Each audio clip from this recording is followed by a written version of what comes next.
questions about what the art gallery does now?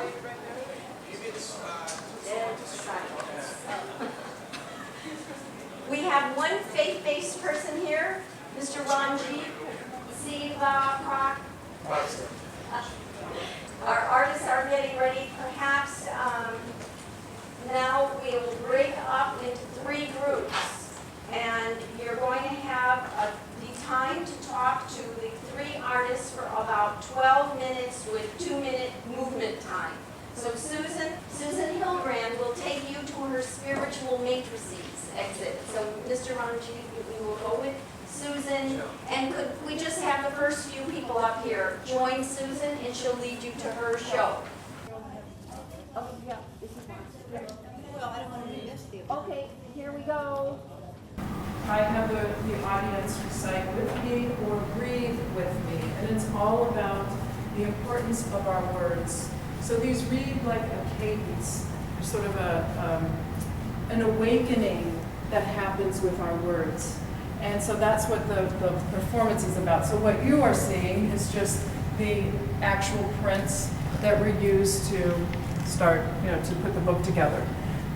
I am actually in each piece where I do, so I call them pen light performances, because I use like a fine pen of light to outline people. And it's about what light do you bring to yourself, to your family, to your community, and to the world. The work is based on this book I put together. These are the actual images I used to make the book. And the poetic prayers, as you see here, what's side by side, it's what's underneath, all right? It's the same relationship.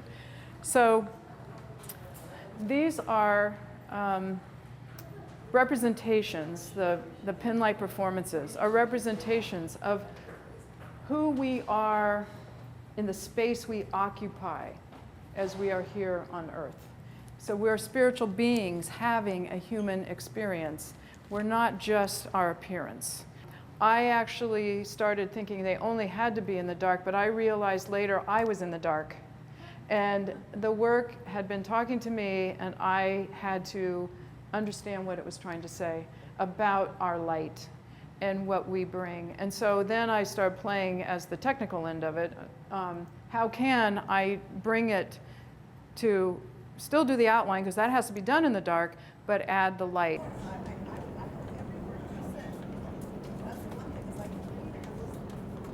Hi everyone, thank you for coming today. My name is Wonju, and I am very excited to be here, being part of the show and have this opportunity to share my work with you. I'd like to first start out by explaining my work and my work process a little bit to you, and then open the floor for any questions that you may have.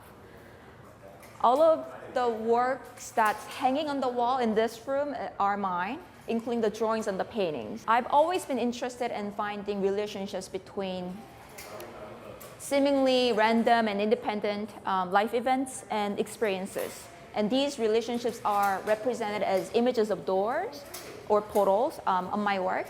So if you see all those white, empty, like a tunnel end light type of things, or like archways, those are also minimalized images of doors that I use. I do this because I consider doors as these symbolic places where various life events and experiences meet and connect. And by making these connections, I am able to gain a better understanding of the relationships between these things, and which in turn helps me to gain deeper insight into who I am and where I am today. Making such connections also allows me to bridge or amend any disjointed experiences, such as broken personal relationships or sudden transitions like moving to a different country. And usually the works take you over, and the work itself guides you to the direction that it wants you to go. That's how, and a lot of it is unconscious.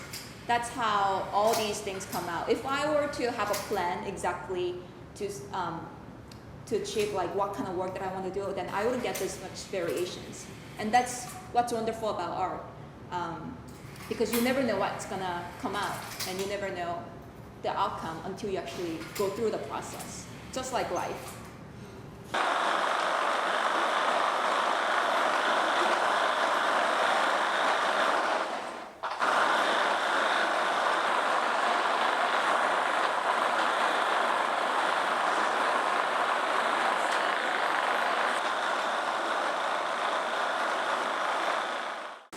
Piece right here, it is air compressed. They're plastic water bottles. Air compressed and the soften of the material with heat guns and they blow up. It kind of behaves, has a characteristic like a tire or football, basketball, some sort. And I combine them with the vibrating electric motors so they vibrate. I have a long history of painting background. I used to work with oil paintings, minimal, abstract expressionism, large size. So if I were to stretch my arm figuratively, that was the width, 5 by 8 feet. And I would use the whole canvas as like a space to perform, like using my whole body as an art too. My paintings were very physical. I love to make the whole movement so that performing the layering process of the paint, eventually I became interested in translating them into something that's actually physically moving. So that's how I became interested in working with electronics, electric motors. Consumer materials are very much like a casted mediums materials of the paint that I look at it as. Because there are 3 basic forms that exist: solid, liquid, gas. And when you first squeeze out the paint from the paint tube, it comes out in a thick liquid form. And then we use the paintbrush and knife to cast them on the canvas and it becomes a solid form. Even with the consumer materials, whether it's metal, plastic, or glass, we cast them, bring them down to liquid form, and it becomes a solid form. So I can look at them as a painting medium.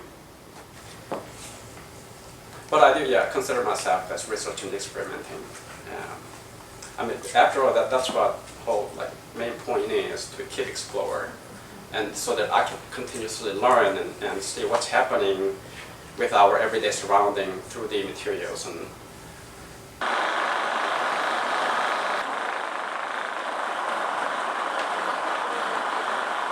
I'd like to introduce you to Lynn Crandall, the director of USC Institute for Genetic Medicine Art Gallery.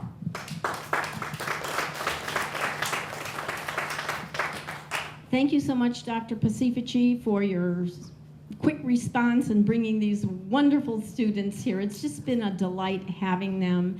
And what we want to do is make sure that one clear thing is understood by everybody. The mission of the Institute for Genetic Medicine Art Gallery is to serve as an incubator for social capital.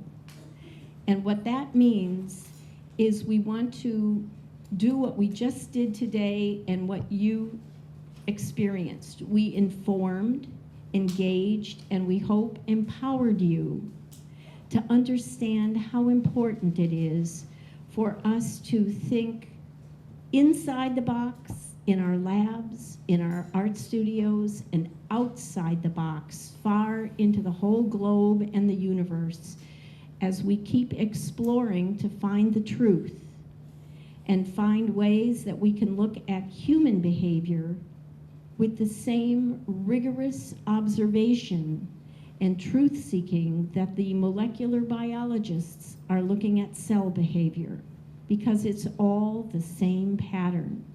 It's all a systemic process of responsible interdependence. And if each of us works carefully to be a steward and understand who we are, what we do, why we do it, with whom we should be doing it, and then we look at where we were, where we are, and where we're going, we can be servant leaders and stewards of self, others, and our wonderful planet. Thank you so much for coming.